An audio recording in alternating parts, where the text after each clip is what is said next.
Good afternoon, Arkansas, and thank you for joining us.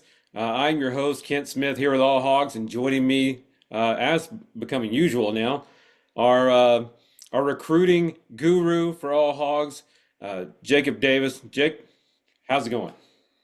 Man, it's going great, man. Just following up recruiting, keeping up with basketball players and some of the football guys. So, yeah, I've been texting a couple today, man. They've got some promising things to say about the Razorbacks. So, man, it's weird going to talking to a bunch of five stars. It's those guys, man. They're the real deal. It's really cool talking to them. So, last time we were on together, we talked a little John Calipari talk. Yeah. Not surprising. He's kind of been the main topic this summer. One thing I do want to talk about is John Calipari and his relationship with restaurants. Okay, one of the things he's never shied away from is when he goes to an SEC town, he's got a restaurant and he's usually got a buddy there that he's got a connection with, and he goes to dinner with whoever his friend is at whatever restaurant. He doesn't care what's going on. He does not care at all. Okay, we know about it. Where was it that he ate with where all the Arkansas fans gave the It's hog pile over Herman's. there? Where was it? Herman's. At Yeah, Herman's? Rip House. Herman's Rip House. Yeah, and that's a pretty, he's not trying to hide out in a dive or anything like that either. That's a pretty prominent place there in Fayetteville. And you Absolutely. know it's going to be packed with Razorback fans. There's some places you can go, they're like more high end and well, not the Herman's isn't high end, but I mean more frou-frou, so to speak. Oh yeah. People are going to sit there and they're going to pay attention to their white little cloth and, their big steak knives and things like that. They're not going to pay attention to Calipari and they're sure not going to stand up and do a hog call. But he went into No, Belly of no, the Beast. no. Yeah, you're right. And you think about it, like he goes out in public everywhere. But yeah, his Herman's Rib House, man. You think about like the hog call. It's kind of like the football version of the Catfish Show. Everybody's going to have a place, and I think they've them or Sassy's Red House. I mean, they've been big supporters of the basketball program for a very long time. So it just kind of makes sense. John Calipari, noted basketball guy, goes to high end Herman's Rib House for a great slab of ribs and a rack of ribs and a good steak, some good barbecue sauce. I mean, it's I would love to kind of listen to what John Calipari would have to say about his list of restaurants. I would like a recommendation of every single town that I ever go to. You know, he's probably hit up a couple of places around the country. So I'm sure he has a long list of what he likes that Well, the common man would probably want to eat at. you hear some of the places he's been to, like, he was talking about he was at a, and it's kind of contradictory. He was at a golf tournament, Hmm. but it was in Forest City, Okay. which is not a Okay. golf tournament kind of place. And so you kind of wonder, Yeah. he was out and about. He knows there's a spot in Forest City somewhere that he knows is worth eating at, and he's been there. And so there's all kinds of places that you could find from him.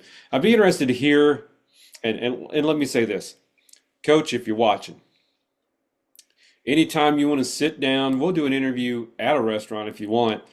Over dinner, we'll sit down, we'll make sure there's really good food. You just tell us what you want. We'll sit down and we'll do an entire interview over food. Okay, we'll call it dinner with friends. And we'll sit down and we'll talk it out. And it won't be any, no gotcha stuff. It's stuff like what Jacob's talking about. Let's hear your favorite restaurants. I'd love to hear the story about that experience at Herman's. I'm curious as to if that had any influence whatsoever in later on deciding to coach the Razorbacks because he was in that place. It doesn't sound like they were hostile to him in any way. The video that I've seen looks like they were just having a good, fun time with him, and he appreciated it. And so I almost think that made an impression on him to where later on he's like, yeah, they're in the building, they're ruthless to me, but out in the community, I'm going to be fine. Because even when I'm the enemy, it's a good rib, and then we all go back to a good rib That's kind of right. thing. Yeah. And you think about the Dallas Fort Worth area, man, there's a Papacitas. Oh, man. I love that place. That's the kind of place I figure John Calipari would go down there and eat a little bit of good enchiladas. Man, there was one I had, I think a plate I had, it was some kind of special. It had some shrimp with some butter sauce and it came with the rice. Man, it was crazy good Mexican food. And I loved it. That's the kind of place that I feel like that I could relate to John Calipari with, man. It's just great food. I think that would make his list. It's definitely a top five place for me when I'm down there in that area too. Well, it's no secret I bounce back and forth between DFW and Fayetteville. Yeah. And one place that he may not get to frequent. I don't know. Can't remember. I think they have one in Fayetteville. I think I've seen one. Um, Red Lobster Oh boy. going out of business. They unlimited shrimp themselves out of business. So they're getting down their final days. And my wife, we were down in Dallas, and she was like, "Hey, I'd like to go get some crab at Red Lobster and have those cheddar biscuits one last time before they close up." And my son had never had crabs or anything before. So we go there, and I kid you not, this is a Sunday afternoon after church. Should be pretty busy, right? Place is Mhm. dead. We walk past the lobster tank. There's three very lonely lobsters. My daughter's wanting to buy one and adopt it and take it home. They walk us over to our very quiet corner, and they set us down. And I look over, and the window is literally rotting out, like giant rot holes on both sides of the window. Like if my son leans over into it, we're about to have full ventilation because they have Wow. decided we are going out of business. Shrimp made it too expensive to afford to fix this window. Uh, just be careful. Don't fall through that wall there. And then they go to bring us. My wife orders the crab. I'm not a crab guy. I'm not. Right. Because one, I just don't like the smell of seafood, and two, you just don't get enough food for what you're paying for it. So for like $30, you're like, if you break, first it's a lot of work.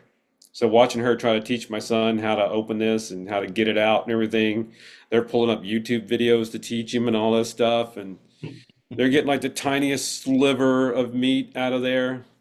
And I had like a little piece of chicken. I gave him like a tiny piece of my chicken, and I mean a tiny piece, and I set it on his plate.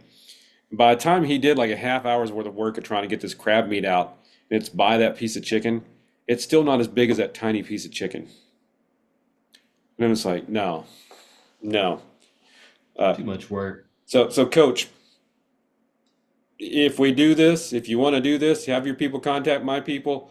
If we can, let's avoid the seafood restaurants, if possible. I want you to get a full belly, enjoy your time.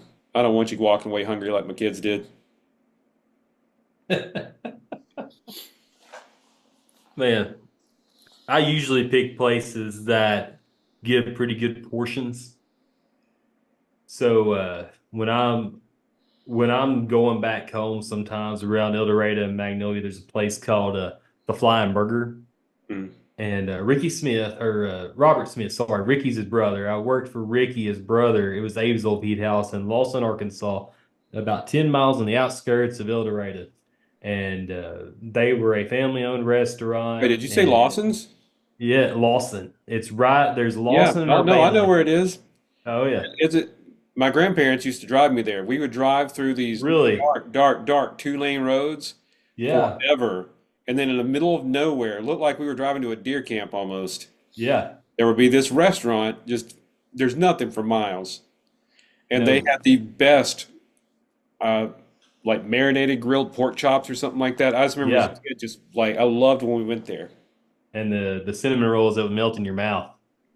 My friend Evan Greenwood, he we didn't know each other until we were in the mid 20s, and he found out I had worked at Abe's Old Feed House. This is when I was working at a different publication, and he said, "You worked at Abe's Old Feed House a long time ago, didn't you?" He said, "Yeah, I saw you one time." I'm like, "Oh gosh!" And so every time that he gets a cinnamon roll, so there's these his the owner Ricky Smith's mother had a homemade cinnamon roll recipe with homemade glaze. I ended up learning how to make the glaze and all that, and it would just the cinnamon roll and the glaze, man, just melt in your mouth. It was just just ooey gooey goodness. And man, it's still open, still great. Man, great, good catfish, great frog legs, but the ice cream, which is the soft serve kind on the cone, man, it's just different. It just hits different. And Flying Burger is also owned by the brother Robert, and they have great burgers and great fish, great shrimp, great crab legs too. I had those one time. But when I'm back home, that's one place I like to go to get a good belly full with good serving sizes and stuff too, and have those homemade fries made out of the potatoes that you would. So you had this metal thing, and Abe's Old Eat House did the same thing. That you would put the potatoes in there, and you would slice them into a machine, and it would be hand cut French fries. Man, it was just different, man. That's how I grew up, was working at Abe's Old Eat House back then. And man, when I go home, I like to go meet my Smiths and the people that own it now, man. Just good people, down to home, down to earth people. But that's my food history. I don't think you knew about that, but I was a big food guy. I wanted to always own my own restaurant. Now it's in this day and age, even with the seafood prices, you just can't afford to stay in business anymore, hardly. So it makes it hard. Yeah, I used to have a place in Little Rock that reminded me a lot of that place that I would go to called Kitchen Express. Okay. It was soul food, but it had those Oh, same kind of pork chops and stuff, and it was right. cafeteria style. Go down and they just slop all kinds of delicious greatness on your plate, and it was over in kind of over close to Barton Coliseum area. Okay. You had to know where you were going to get to it. It was a little small, kind of like you would see on diners, drive-ins, and dives. But man, it was good, and I feel like Calipari knows a lot of those. I guarantee you, Sam Pittman knows a lot of those places. It's not Like gonna be you like could that hole in the wall, like that Red Lobster, huh? get. I guess Red Lobster was the actual hole in the It was wall. a real hole in the wall, huh?